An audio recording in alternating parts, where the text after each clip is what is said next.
por favor. Bien, entonces, el tema de la clase de hoy está en relación a lo que sería la unidad 5, que abarca el tema de números complejos. Es decir, el tratamiento de números complejos y en particular con la programación y el lenguaje de programación que estamos usando, que es Scilab, ¿no? Entonces,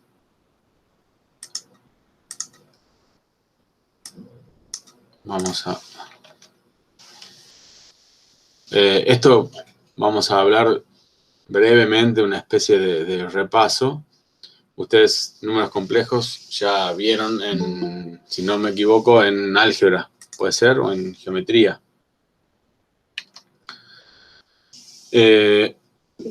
Entonces, por ejemplo, en la recta real podemos ubicar cualquier número real, ¿es así? Entonces, entre los números reales podemos hacer las operaciones que conocemos. Por ejemplo, sumar números reales, multiplicar números reales. Y la característica de estas operaciones, una de las características, es que siempre obtenemos como resultado números que están en la misma recta. Es decir, que no nos salimos de la recta cuando operamos. Entonces, eso ya marca una característica. Vamos a... Ahora, por ejemplo, cuando uno multiplica un número A, un número real A, por el número menos 1, ¿qué es lo que obtenemos? Obtenemos, si quieren decirle, un espejado respecto del origen. Es decir, un giro de 180 grados o 2 pi radianes. El número... El punto A, al multiplicarse por menos 1, fue a parar a menos A. De igual manera, una vez que tenemos el punto menos A, al multiplicar nuevamente por menos 1, obtenemos el valor original A. Eso. Entonces, por menos 1 al cuadrado, también obtenemos el mismo número, ¿no? Es elemental. Y así, por cada potencia de menos 1, por el cual multiplicamos, lo que hacemos es generar rotaciones. Entonces, vemos que ningún número real multiplicado por sí mismo da como resultado el menos 1. Eso es una...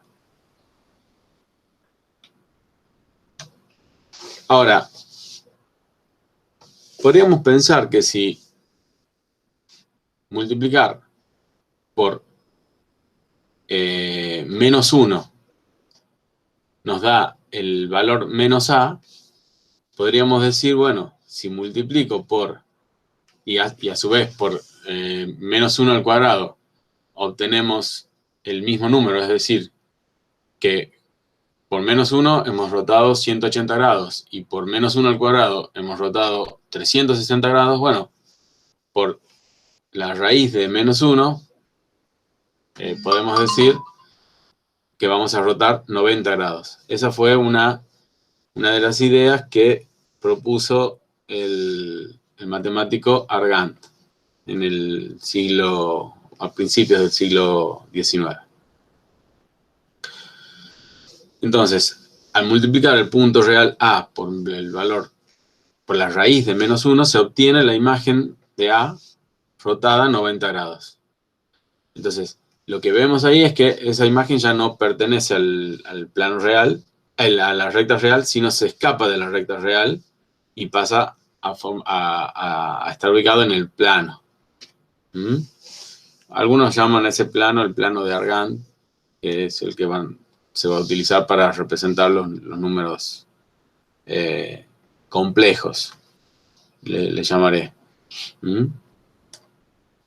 Entonces, los números complejos no son más que un par ordenado, de números reales. ¿Mm? Entonces, el número complejo lo vamos a llamar, por ejemplo, z igual a un par ordenado A y B, donde A y B, los dos pertenecen al conjunto de los números reales y, por supuesto, que están definidas las operaciones de suma y de multiplicación. ¿Mm? Entonces, ustedes conocen la definición, la estoy pasando solamente a efectos de hacer un repaso.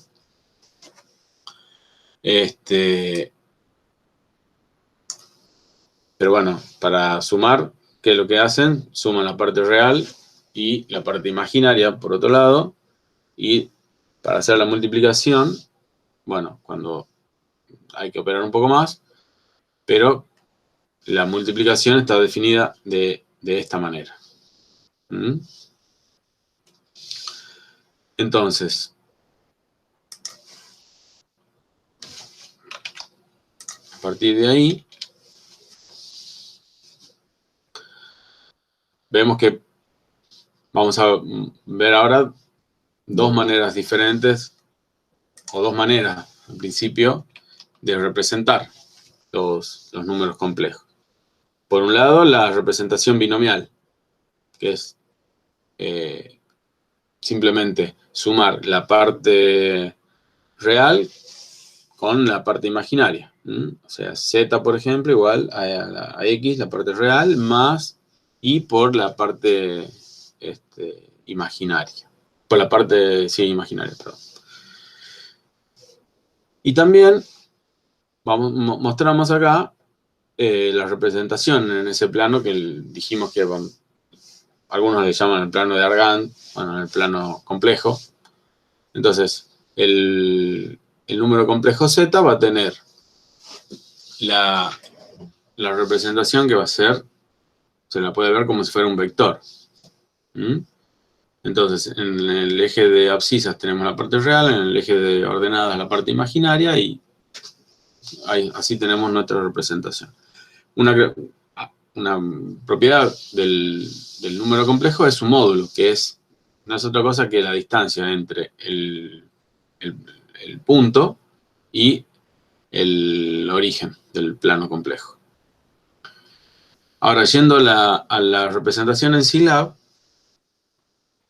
por ejemplo, si vamos a definir este número con valores particulares, a igual a 3.1, por ejemplo, y b igual a 2.3, podemos inmediatamente en la línea de comandos generar el número complejo z igual a la parte real más b por la unidad imaginaria. Recuerdan que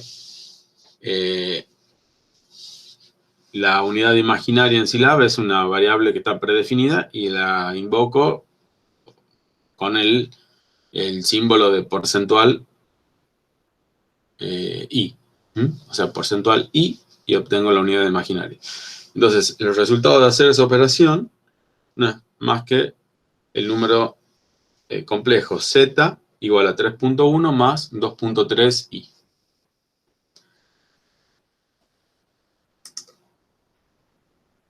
Entonces, bueno, antes de seguir, hasta acá se entiende, se escucha bien.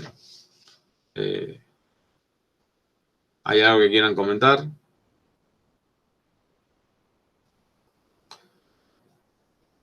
¿Sí? ¿Todo bien? Bien. Bien. La primera parte en la que les comentaba el tema de la rotación era un poco para mostrarles cómo se había originado o una de las ideas que me parece bastante ingeniosa respecto de que bueno, si multiplico por -1, obtengo el espejo, pero también sobre la recta real, obviamente. Si multiplico por -1 al cuadrado, vuelvo de nuevo al mismo número, pero entonces, bueno, si multiplicar por la raíz de -1, en lugar de mapearme o de enviar el número a una rotación de 180 grados, bueno, lo debería enviar a 90 grados. Entonces, bueno, a partir de ahí se empezó con todo el desarrollo de lo que sería el números complejos, el álgebra compleja y demás. Bien. Entonces, siguiendo un poco con cómo podemos utilizar esto para determinadas operaciones que pueden ser de muchísima utilidad, también es muy conveniente muchas veces la representación polar y la representación de Euler. Entonces, la representación polar no es más que nada que... perdón, acá quedó la flechita del ángulo quedó fuera de lugar, pero bueno, el número complejo Z tiene un radio, que vendría a ser el módulo, y un argumento θ. Entonces, en base al radio, o mejor dicho, en base a las componentes A y B, o las componentes real e imaginaria, podemos obtener el módulo y el argumento, y viceversa. De esa manera podemos representar el número ya sea con el módulo y su argumento o las componentes real e imaginaria. Bueno, la notación de Euler ustedes la conocen, entonces el número E elevado a la I por θ va a ser igual al coseno de θ más I por el seno de θ. Y el número Z, entonces, lo podemos, o sea, el número complejo Z lo podemos expresar como el módulo R multiplicado por E a la I por θ. Bueno, y para pasar de la forma binomial a la forma polar, la forma binomial está representada por la parte imaginaria, la parte real y la parte imaginaria, X e Y, respectivamente, y la parte, el argumento, el ángulo θ, está dado por el arco tangente de Y sobre X. Ustedes sabrán, bueno, que los valores de la tangente se repiten respecto de qué cuadrante y demás, pero ahí, para salvar ese tema, es necesario tener en cuenta los signos de X e Y para determinar en qué cuadrante está ese ángulo. En particular, en Scilab pueden usar θ, o el ángulo θ, igual a arco tangente a tan de Y, X. Con esos dos argumentos, en lugar de entregar directamente el cociente, porque ustedes hacen el cociente y sacan el arco tangente, Scilab les va a dar solamente una de las soluciones, pero no necesariamente va a ser la que ustedes están buscando, porque hay que tener en cuenta los signos. Entonces, si le damos como argumentos tanto Y como X, va a poder determinar bien en qué cuadrante está θ. ¿Se entiende ahí? Es lo mismo que hacían ustedes en otras materias, en geometría y demás, cuando sacan el arco tangente, o en trigonometría sacan el arco tangente, y eso, bueno, es un valor entre, no sé, 0 y 90, pero también puede ser en los otros cuadrantes, depende de lo que del problema que estén tratando. Si tienen alguna duda respecto de eso, me avisan, pero básicamente dándole los dos argumentos, ese problema lo pueden resolver fácilmente. Bueno, la notación, yo he puesto estas tres porque por ahí se encuentran, entonces, como para que lo tengan presente, el número Z va a ser el radio, el módulo seguido por el valor de su argumento. Lo pueden especificar al valor del argumento en radianes o en grados. Lo pueden hacer tranquilamente, expresarlo en grados, pero tengan en cuenta que muchas veces cuando uno opera necesita que eso esté en radianes. Por ejemplo, si van a usar la fórmula de Euler, R por E a la I tita, el tita ese tiene que estar expresado en radianes. Entonces habrá que hacer la transformación adecuada. Más allá de que uno lo pueda expresar y lo pueda representar como el ángulo expresado en grados. Pero para operar matemáticamente lo tienen que pasar a los radianes. Y bueno, las otras dos notaciones también se encuentran con esa línea quebrada, digamos. Entonces, lo importante es que fijando el módulo y el argumento está totalmente determinado, perfectamente determinado el número complejo. Entonces, vamos a continuar. Y una de las figuras importantes que aparece es el conjugado de un número complejo. Tiene una serie de importancias, ustedes esto lo conocen más ampliamente en muchos campos de la matemática.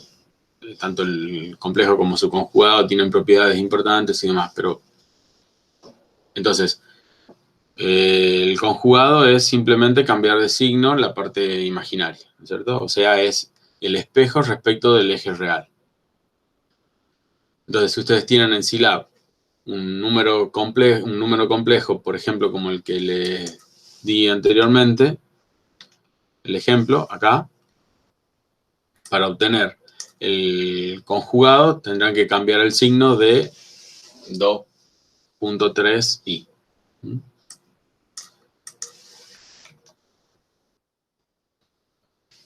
Y bueno, la definición de las operaciones, esto tranquilamente lo pueden hacer en Scilab. Si ustedes definen dos números Z1 y Z2 en Scilab, van a poder sumar, multiplicar y multiplicar por un escalar.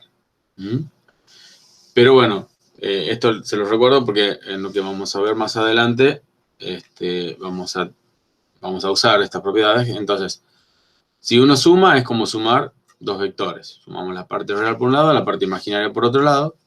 La multiplicación, cuando hago la multiplicación, voy a obtener que más allá de multiplicar, hacer la distribución, digamos, la distributiva, y después lo que i por i va a ser menos 1 y demás, vamos a hacer la observación que trabajando, que lo vamos a ver, digamos, al trabajar en la forma polar,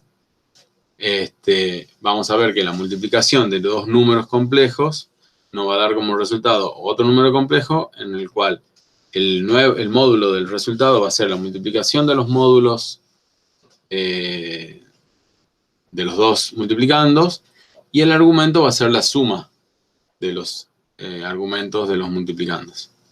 Esa propiedad es importante tenerla en cuenta para lo que vamos a ver más adelante, básicamente en lo que llamamos geometría plana, que vamos a ver algunos ejemplos interesantes. Y bueno, finalmente la multiplicación por escalar, lo que vamos a ver que produce es modificar tanto la parte real como la parte imaginaria en la misma proporción, dada por la constante K.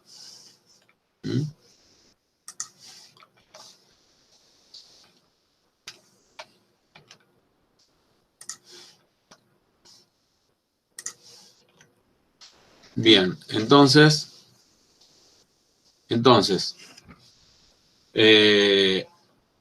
yendo un poco a lo que serían las funciones de biblioteca de Scilab para trabajar con números complejos. En primer lugar, lo que yo les mostré que podíamos hacer haciendo A más I por B, ¿recuerdan el primer ejemplo? Eso mismo, y les pido por favor que lo verifiquen, lo pueden hacer con la función complex. La función complex de Scilab tiene dos argumentos, o por lo menos, ustedes les pido por favor que fijen en la ayuda, pero esta la pueden llamar con dos argumentos, fíjense si hay otras variantes, y lo que me da como resultado es el número complejo C con parte real A y B, parte real A y parte imaginaria B.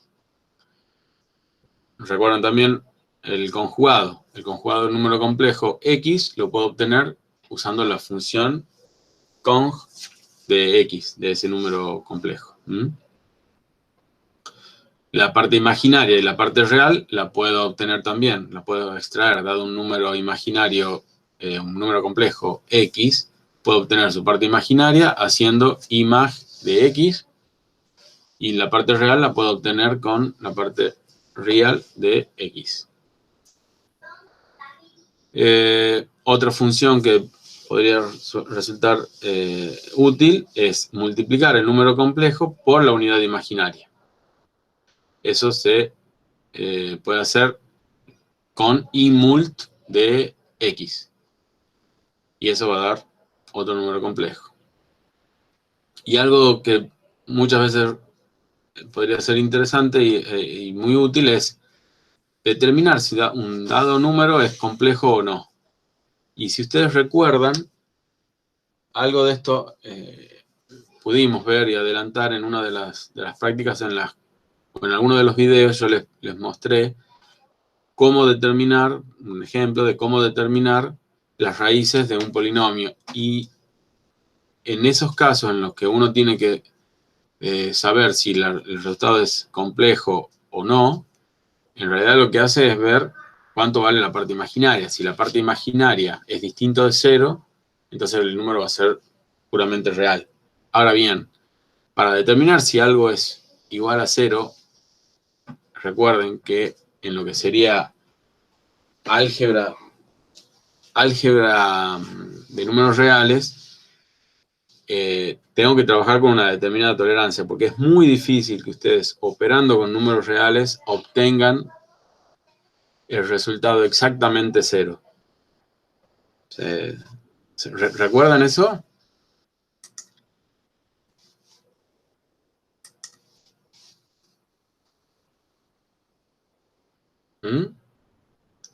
Entonces, bien. Entonces, si ustedes quieren determinar si un número es real o no, o si es complejo, tienen que ver cuánto vale la parte imaginaria. Entonces, como en algún momento van a hacer la verificación si es igual a 0 o no, lo hacen, pero teniendo en cuenta una tolerancia. Si la parte real es menor que ese valor de tolerancia, entonces podemos considerar que el número es puramente real. Y eso es lo que hace la función isReal. Por favor, tengan en cuenta que así como todas estas funciones están ya predefinidas en Scilab, lo cual facilita las cosas, ustedes tranquilamente a cada una de estas la podrían programar. Por ejemplo, si es real, la podrían programar. Imult, simplemente haciendo, pueden hacer porcentual i multiplicado por el número x, simplemente usando el operador de la multiplicación, el operador más o el operador de división. Y ahí, bueno, si quisieran programar, por ejemplo, la división, tengan en cuenta cómo hacían en álgebra, multiplicaban, dividían por el conjugado y ahí les queda una operación. Es decir, si en Scilab no tienen la función que hace la operación que quieren hacer, pueden recurrir a la definición de esa operación y la pueden implementar. Bien. Entonces, vamos a utilizar lo que estuvimos viendo y vamos a hablar de algunos ejemplos y algunas aplicaciones que pueden encontrar de bastante utilidad. Multiplicar dos números Z1 y Z2, vimos que genera un resultado en el cual el módulo de ese resultado va a ser la multiplicación de los módulos de cada uno de los operandos y el argumento va a ser la suma de los argumentos.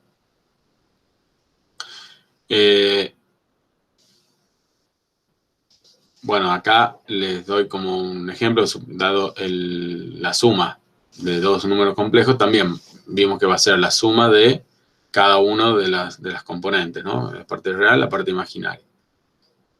En este ejemplo de acá, es un ejemplo de ejercicio, digamos.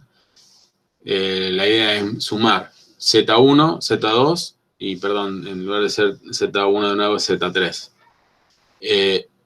Bueno, básicamente sería sumar las partes complejas y las partes imaginarias, y ese resultado va a ser lo que arroje eso, va a ser la parte real y la parte imaginaria del número complejo. Eso es elemental, ustedes lo manejan seguramente. Pero lo pueden hacer en Scilab recurriendo a los mismos operadores que veníamos usando para números reales. Esa es la parte importante que me gustaría destacar. Entonces, otro ejemplo, y que me parece bastante interesante, es respecto, como les decía, el tema de la geometría plana. Consideremos el rectángulo de la figura y a continuación nos planteamos la idea de la operación de hacer una rotación. Entonces, ¿qué les parece? ¿Cómo encararían en base a las herramientas que venimos viendo respecto de números complejos? ¿Qué les parece? ¿Cómo podríamos resolver el problema? Queremos rotar la figura un ángulo θ. Les pido por favor participación.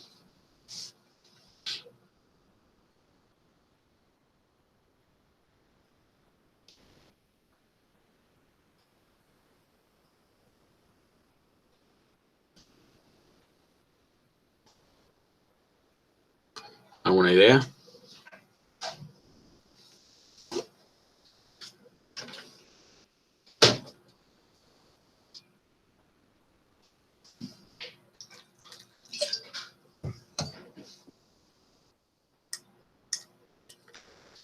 ¿Siguen ahí?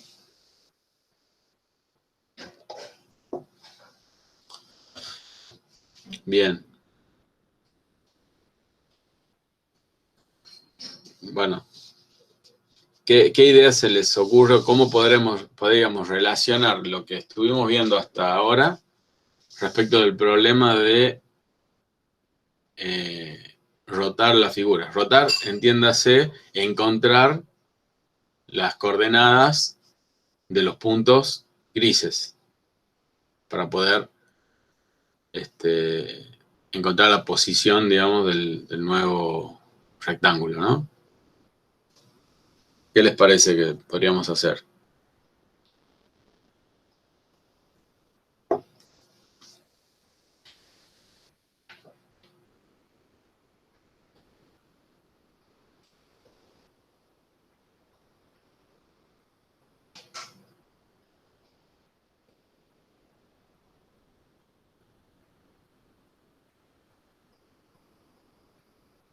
¿Qué propiedad les parece? A los números complejos le sumamos θ. Bien. Bien. Le sumamos θ a los ángulos. Es decir,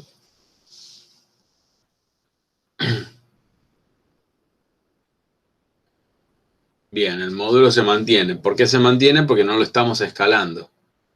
Pero si quisiéramos escalarlo, por ejemplo, además de rotar, habría que multiplicar por algo para escalarlo. Bien.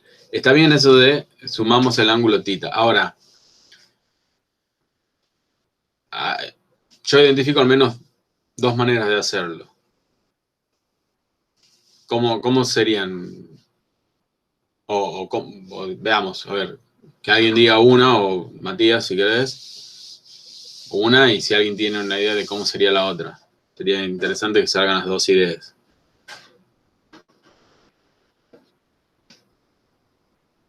¿Cómo sería el procedimiento? Pensemos y tratemos de unir esto con el tema de algoritmos que veníamos viendo. El tema de algoritmos, el tema de generar una función, un script, un procedimiento. Entonces pensemos cuáles serían los datos que tenemos y cómo haríamos el trabajo.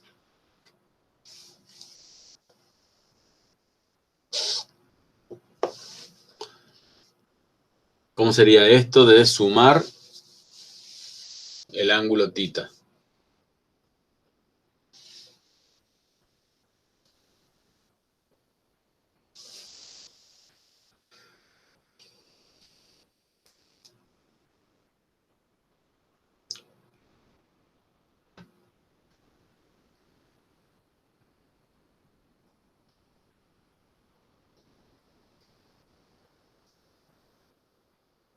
¿Mm?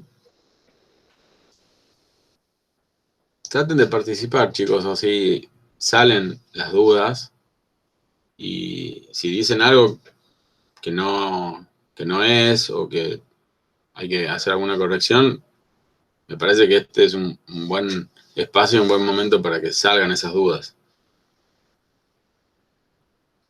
Entre otras cosas, las preguntas que hago buscan identificar dónde están los puntos de dudas, de dificultad, y ver si van surgiendo ideas que a su vez las compartimos con todo el grupo, ¿no?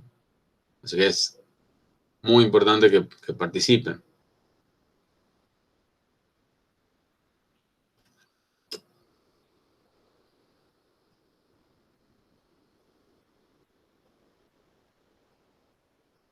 ¿No? Bueno. Sí, expresar el número, por ejemplo, en forma polar. Bien, pero más o menos, a ver, expresamos el número en forma polar. ¿Qué número? O sea, bien, sumo el ángulo, bien. Ahora, ¿qué número? O sea, lo expresemos completamente, o sea, bien, los vértices del rectángulo rojo, a cada vértice lo voy a representar o lo voy a expresar como un número complejo. ¿Mm? A ese número complejo lo puedo expresar en forma polar o lo puedo expresar en forma binomial. Si lo expreso en forma polar, directamente sumando el ángulo θ, voy a obtener el rectángulo, digamos, con la misma forma y demás, pero rotado. Bien, acá, ¿por qué sería el conjugado?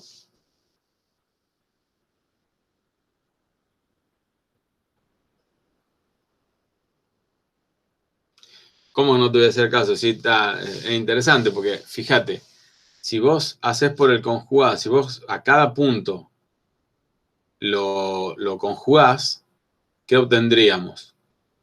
Suponete que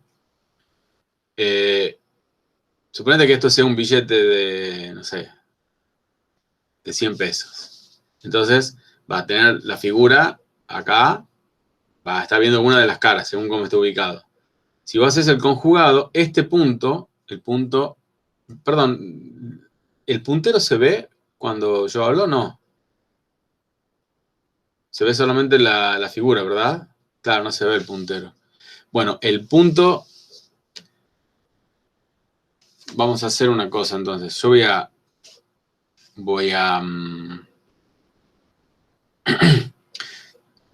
para no perder mucho tiempo ahora. El punto que sería el 2, 1, 2, 3. El punto 2, 3 es el que está en el primer cuadrante, ¿no? Entonces, si a ese número le aplico el conjugado, ¿qué voy a obtener? El punto que está inmediatamente abajo, ¿es verdad? Así es. Bien. Estoy... bien, exactamente. Y al punto...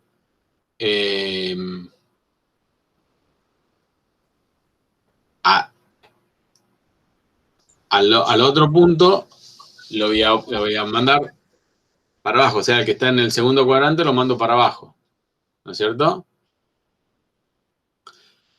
Entonces, y al punto de abajo lo mando para arriba. ¿No es cierto? O sea, es como que también hago una transformación. ¿Se entiende? Después puedo hacer el opuesto, profe, para sacar otro punto. ¿Cómo? Puedo hacer el opuesto. Claro, es como que lo doy vuelta al billete, digamos. No, pero para hacer el opuesto del punto 2 3 para sacar el que es acá, el que está en el cuarto cuadrante, en el tercer cuadrante, perdón. Disculpa, no te entiendo. El opuesto del punto 2 3, ¿Qué sería el opuesto? acá sería el menos 2, menos 3. Claro, el -2, -3. ¿Qué pasa con eso? También lo podría sacar así, ¿verdad? Para ir sacando los puntos.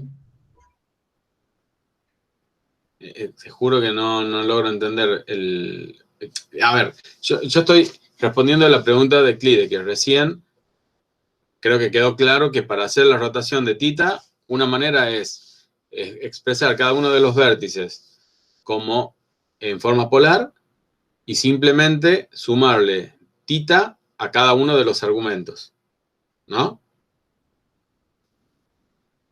Ahora, Sí, Euclides decía de usar el conjugado. Bueno, para hacer la operación de la rotación, el conjugado no nos satisface, digamos, no va a cumplir con lo que buscamos. Pero la operación de hacer el conjugado tiene otro resultado que también podría ser interesante, que sería invertir, digamos, si antes estaba viendo la cara derecha, ahora estaría viendo el dorso. Eso es lo que quería mostrar. ¿Se entiende eso? Pero no sé si, qué es lo que vos me querés decir. No te estoy entendiendo, creo. no, yo me estaba confundiendo. Ah, bien. Bueno, pero queda claro lo que... es como que el ejercicio estaba planteando... Lo que pasa es que, perdón, el ejercicio planteaba hacer la rotación. Ahora, gracias a la intervención de ustedes, salió el tema de hacer cambiar, digamos, ver, en lugar de ver la cara de adelante, ver la cara de atrás. ¿Mm? Bueno, ahora, Clide me pregunta acá si serviría para una gráfica en 3D. No sé de qué manera, porque la gráfica 3D, estamos en un volumen. Acá recuerden que estamos en el plano. El plano, por eso yo les hablo de geometría plana. Es como que puedo utilizar las propiedades de los números complejos para hacer operaciones con regiones del plano. ¿Entiendes? Habría que ver, no sé bien a qué te referís, pero bueno, si sirve, se podría llegar a ver.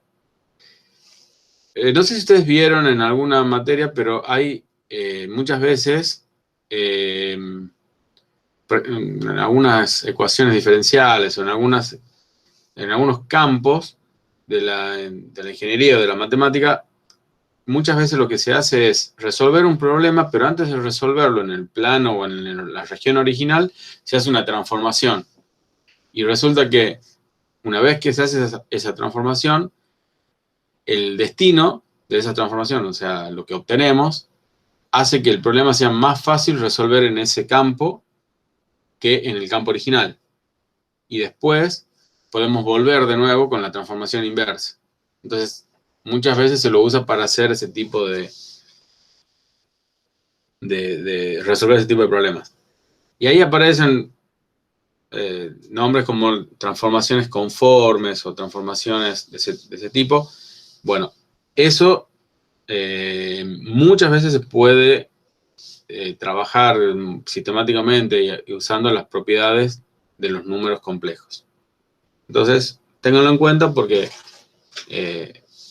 resulta de mucha utilidad, tanto para lo que sería la parte de matemáticas como aplicaciones técnicas, por ejemplo, en geometría plana, así como les estoy diciendo en este ejemplo. Es un ejemplo elemental. Pero entonces, bueno, la otra opción que podrían usar para hacer la rotación, recuerden que multiplicando por un número complejo, yo obtengo otro número complejo con la propiedad de que el módulo se multiplica, o sea, resulta ser la multiplicación de los módulos de los dos multiplicandos, y el argumento es la suma. Entonces, si me quiero evitar, supónganse que el problema este del polígono está dado, bueno, el polígono, esto es un polígono, un rectángulo, pero podría ser cualquier figura plana, ¿no? Cada uno de los puntos está dado por las coordenadas cartesianas, X e Y. No lo tengo directamente en forma polar. Entonces, si yo quisiera evitar el pasaje intermedio de pasar a la forma polar, podría ser directamente multiplicar cada uno de los vértices expresados como números complejos, multiplicarlo por un número tal que haga que el resultado no cambie su magnitud, es decir, el módulo del primer factor que sea 1 y su argumento θ. ¿Se entiende? Entonces, tendría que generar un número complejo que tenga módulo 1 y argumento θ. Por ejemplo, e elevado a la i θ. Eso tiene el módulo 1.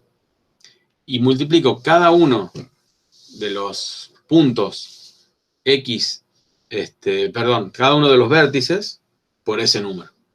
Y eso va a ser equivalente a sumarle θ a cada uno de los argumentos, al argumento de cada uno de los puntos del polígono. ¿Se entiende? ¿Está claro eso? Eso depende del problema y de lo que están resolviendo y cómo lo quieren encarar. Siempre resulta útil tener presente las definiciones y demás, porque eso nos da riqueza a la hora de resolver los problemas. Posiblemente a ustedes les resulte más fácil una u otra en relación al número de operaciones, o a lo mejor ya tienen programada alguna función que haga una de las dos, entonces también lo pueden implementar de esa manera o lo pueden usar de esa manera.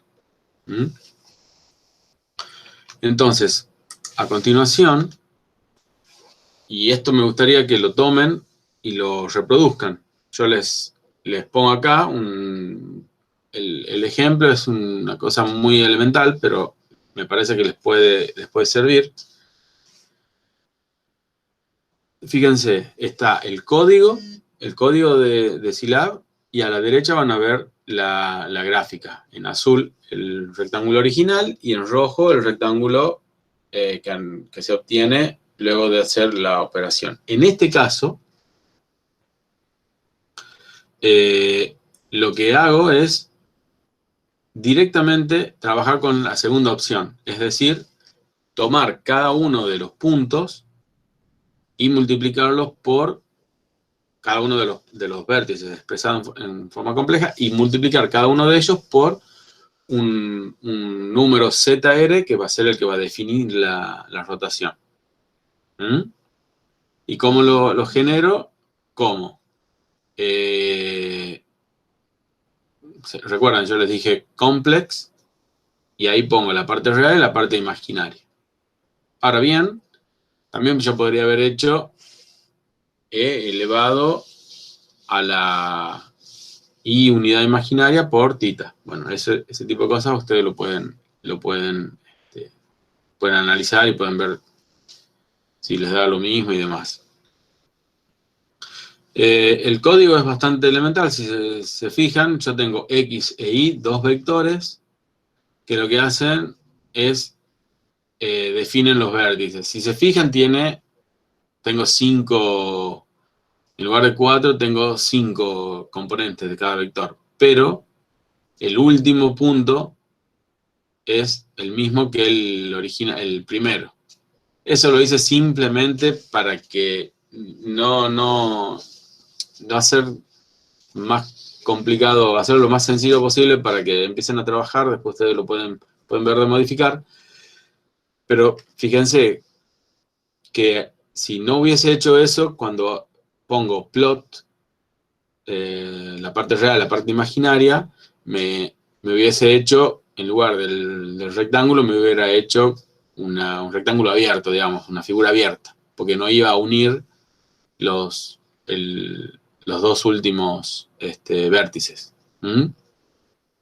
Simplemente para eso lo hice, ustedes lo pueden verificar. Si quieren, pueden, ahí en la facet virtual está el PDF, pueden copiarlo al script o tipenlo ustedes, y si quieren sacar el último punto se van a dar cuenta de lo que les digo, pero básicamente lo que hago acá es fijar los puntos, las coordenadas de los vértices como un vector X, un vector Y, tanto para la parte real e imaginaria. Si hago Z igual a complex de X e Y, donde X e Y son dos vectores, me va a devolver otro vector de la misma longitud con Z, siendo Z el complejo. Es decir, Z va a tener en este caso 5 componentes y cada una de las componentes va a ser un número complejo. El primero va a ser 2 menos 3, 2, 3 va a ser el segundo, menos 2, 3, menos 2, menos 3, 2 y menos 3 el último. Y el lazo, la estructura iterativa predefinida que usamos, que en Scilab es el lazo for, desde i igual i1 igual a 1 hasta la longitud de x. Fíjense que a cada z le reasigno el valor del z original por el zr, que vendría a ser el número complejo que fija la rotación. Y una vez que termino de hacer eso, hago la gráfica. No sé, ¿está clara el ejemplo y el código? ¿Hay alguna duda o comentario?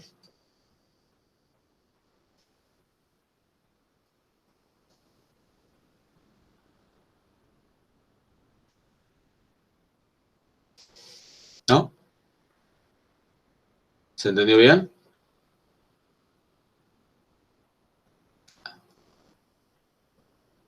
Bueno. Si hay alguien que hay algún paso o algo que no quedó claro, por favor, comenta si lo aclaramos. Por favor, fíjense en el código. Yo incluyo ISOView.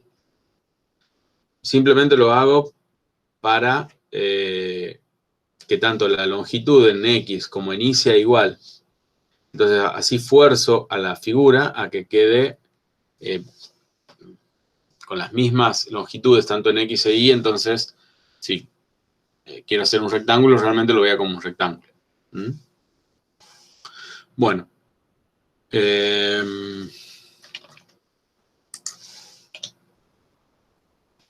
Otro ejemplo que me parece podría resultarles de utilidad es, por ejemplo, la reflexión. Reflejar respecto de un eje. En este caso, en el primer caso, pongo un eje, digamos, sería un caso muy sencillo, reflejar respecto del eje imaginario. Es decir, en este caso, el número que antes era 6, 2, su imagen será ahora menos 6, 2. Pero puede ser el caso en que la idea sea reflejar respecto de un eje arbitrario. Entonces ahí ya no sería tan elemental, tan trivial, pero sin duda se puede encarar utilizando lo que veníamos viendo respecto de números complejos. Y bueno, de la misma manera que estuvimos viendo el tema de la rotación, me gustaría escucharlos para ver qué se les ocurre que se podría hacer para la reflexión. Entonces, bueno, quedo a la espera de sus ideas.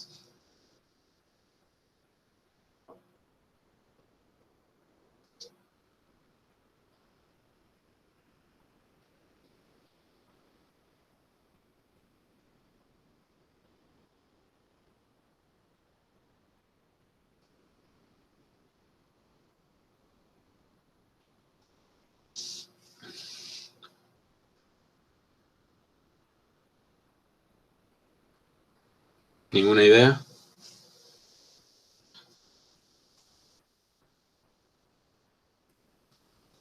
Les voy. Bien, eso está muy bien. De hecho, es lo que buscamos. Ahora, tomar la distancia perpendicular y continuar, digamos, y ponerla del otro lado, ¿no es cierto? Está perfecto. Eso es, de hecho, es lo que hace un espejo. Ahora, ¿cómo hago para hacer eso con números complejos o con lo que venimos viendo de números complejos?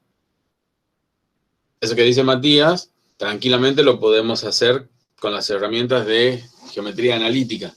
Proyectar el punto, encontrar el vector que va desde el punto original al punto proyectado y continuar por ese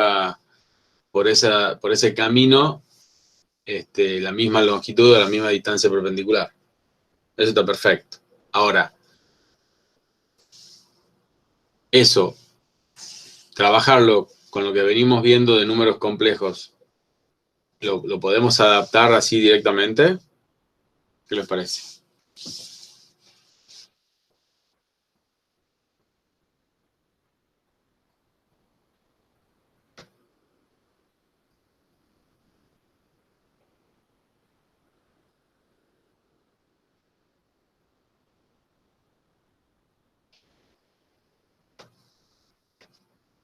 Bien.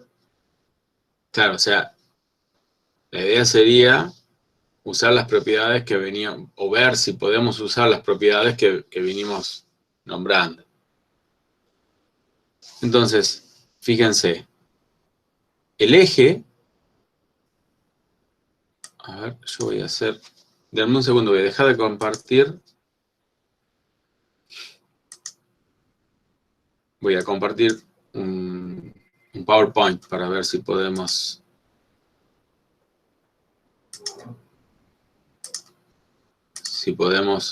hacer algunas marcas sobre la figura directamente, si no, sea un poquito más fácil.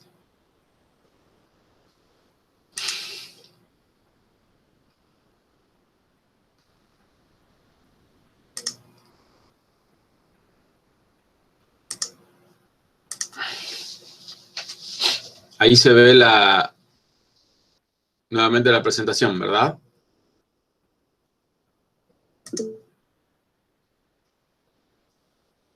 Perfecto. Entonces, fíjense, el eje yo lo voy a marcar y ahí sí se ve, ¿verdad? Se ve que lo seleccioné con el PowerPoint. Bien. El eje, que es la línea punteada roja, tiene un argumento que es θ, ¿no es cierto? Entonces, por otro lado, el argumento de Z1 es θZ1. Ahora bien, lo que estamos buscando es el punto Z1', que consiste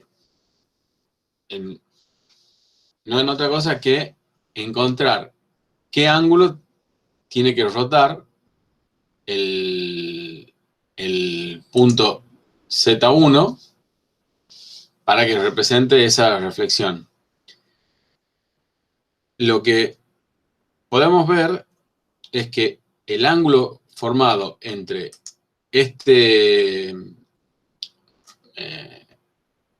vector, si se quiere, o el vector o la recta que va desde el origen hasta el punto Z1 y el eje E sub R, este ángulo debería ser igual al ángulo, para que sea reflexión, igual al ángulo entre el eje y Z1'. ¿Es verdad? Profe, ¿Sí? ahí no podría ser, por ejemplo, el producto de 2 multiplicado por la diferencia de tita de A menos tita de Z1. Exacto, a eso apunto. Fíjate en la próxima presentación, en la próxima página. Esto es lo que vos decís. El ángulo que hay entre E sub R y Z1 es el ángulo del eje, tita A, menos tita Z1. ¿Es verdad? Lo que está en magenta. ¿Estamos de acuerdo? ¿Se entiende?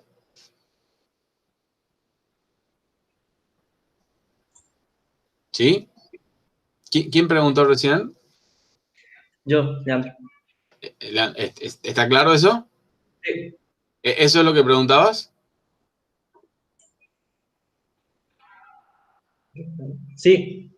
Entonces, para poder obtener el punto Z1', lo que vemos que tenemos que hacer es multiplicar Z1 por un nuevo número complejo, o, si lo tenemos en forma polar, sumarle 2 veces tita A menos tita Z1, básicamente.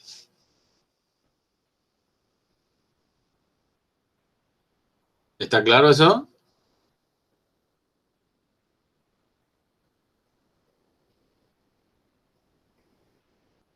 Entonces,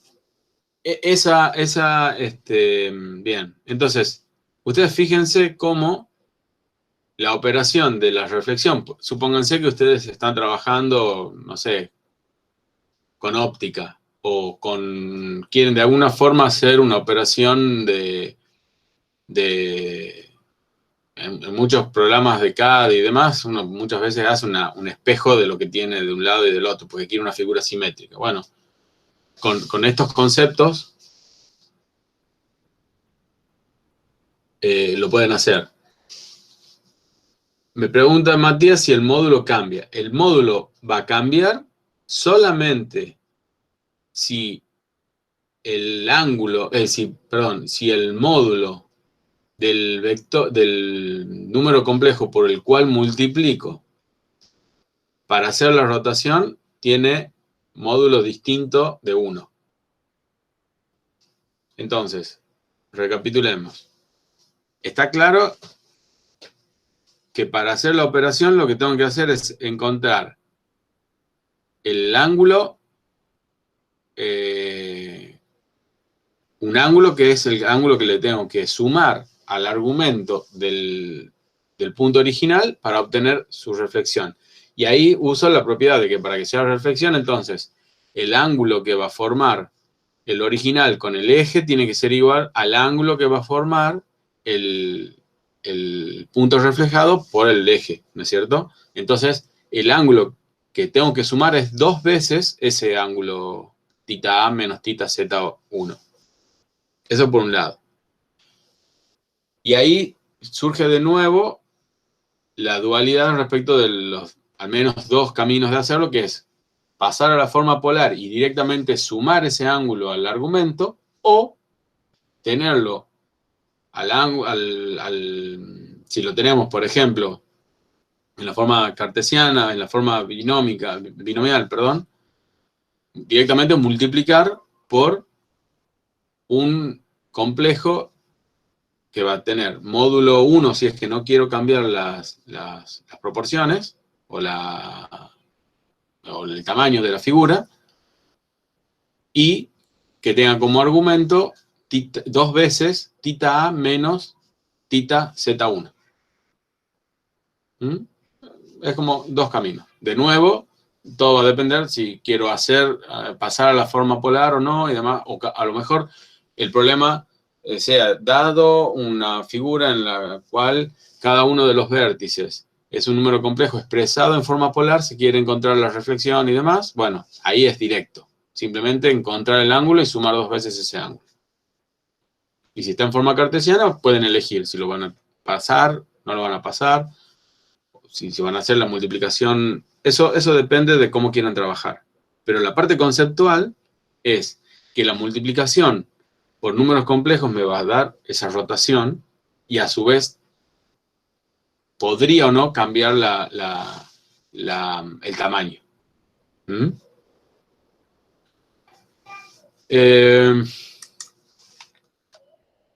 Bueno, y finalmente, ya para terminar, el uso en geometría plana es mucho más extenso que esto y mucho más rico, pero con estas herramientas ustedes van a poder ir un poco más allá. Bueno, acá les puse que el uso de números complejos en problemas de geometría plana es bastante común y útil, le agregaría. Tanto las operaciones de traslación, rotación, escalamiento, reflexión, esas operaciones se pueden implementar fácilmente. Si las operaciones se realizan respecto de puntos o ejes que no pasan por el origen, ahí lo tienen que pensar un poco más. Pero ¿qué pasa? Más allá de que por ahí se complica un poco, usando las herramientas que les vengo describiendo, se lo puede hacer. Ustedes piensen que yo puedo combinar las operaciones. Es decir, si quisiera, por ejemplo, hacer una rotación. Supónganse que el rectángulo, quiero hacer la rotación y el rectángulo no está centrado, digamos. O quiero rotar respecto de un eje o de un punto que no pasa por el origen. Entonces, una solución posible sería hacer primero una traslación a un punto conveniente, en este caso sería al origen. Guardo esa traslación en la memoria, o sea, ¿cómo hago la traslación? Con números complejos, simplemente sumando un número complejo. A cada punto le sumo un número complejo que va a ser el número que va a fijar esa traslación. Tengo que determinar cuál va a ser el número complejo ese. Y lo tengo almacenado. Entonces, hago la traslación, ya lo tengo en la misma condición que lo teníamos en el ejemplo, con el punto de rotación respecto del cual voy a rotar en el origen. Hago la operación, ya sea sumando el argumento, multiplicando y demás, obtengo los nuevos puntos. Y luego vuelvo a hacer la traslación, pero por el opuesto, es decir, por menos el número que sumé al principio. Entonces voy a obtener la figura rotada respecto del punto original. Respecto del punto, respecto del cual quería hacer la rotación, que no estaba en el origen. Esto es un poco... ¿Se entendió? Lo que les expliqué, o sea, cuando hago la combinación de distintas operaciones, me interesa saber si está claro o si quedó alguna duda. Bien, está bien. Entonces, de esa manera se lo puede encarar. Es más engorroso, más trabajoso, pero tranquilamente le va a dar el resultado que están buscando. ¿Mm? Y bueno, y así con todas las operaciones, tanto de reflexión como la de, si quiero mirar la cara opuesta, como lo estuvimos viendo al principio, con el conjugado y demás. Entonces, es interesante ver cómo cada una de las operaciones que están definidas para números complejos nos pueden servir, por ejemplo, en el caso de la geometría plana. ¿Mm? Bueno, todo el tema de las operaciones algebraicas convencionales con números complejos, esas están soportadas por Scilab, ustedes lo van a poder trabajar. En la práctica, el profesor, van a ver, les pide algunas de ese tipo de operaciones. También hay algo de geometría plana, lectura de los datos desde un archivo. Así que, bueno, tienen todas las herramientas para poder resolver la práctica. Lo que sí les pido, por favor, es que esta práctica es continuación de lo que venimos viendo en la asignatura. Entonces, traten, en la parte en la que se les pide que hagan algún programa y demás, traten de elaborar el algoritmo y de poner en juego todo lo que vienen aprendiendo, como para que también sea más claro para ustedes y puedan hacerlo mejor. Además, reforzar lo que vienen viendo y repasar, ¿no? Así que bueno, por mi parte, esto es todo por esta clase. Me gustaría escucharlos para ver si tienen alguna duda, sugerencia o cualquier cosa que quieran que veamos respecto de esto o de otra cosa. Si es respecto de esto, continúo con la grabación. Y si es respecto de otra cosa, de otro repaso, de otra clase, cortamos con la grabación y seguimos, ¿no? Ustedes, por favor, díganme, así vemos.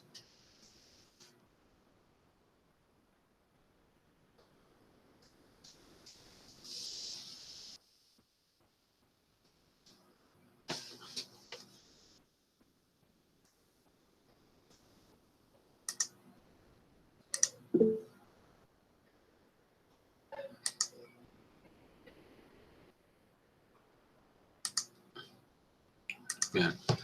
Bueno,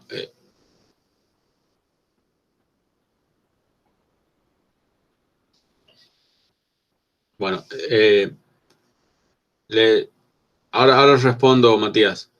Me interesa, para que no se haga muy larga la grabación, cosa que si la quieren ver después, no sé si la voy a poder subir a YouTube. La verdad es que las grabaciones largas no las puedo subir a YouTube. Pero bueno, ya veríamos cómo se puede compartir esto. Si tienen dudas respecto del tema de hoy, estaría bueno que lo veamos, así queda en la grabación. Si no, lo charlamos aparte y la detengo la grabación. ¿Alguien tiene alguna duda o consulta respecto de esta clase?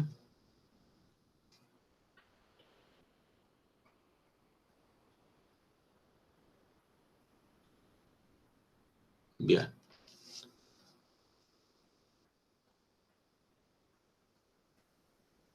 Honestamente, no sé cómo voy a hacer para compartir un archivo, porque debe ser bastante largo, bastante grande.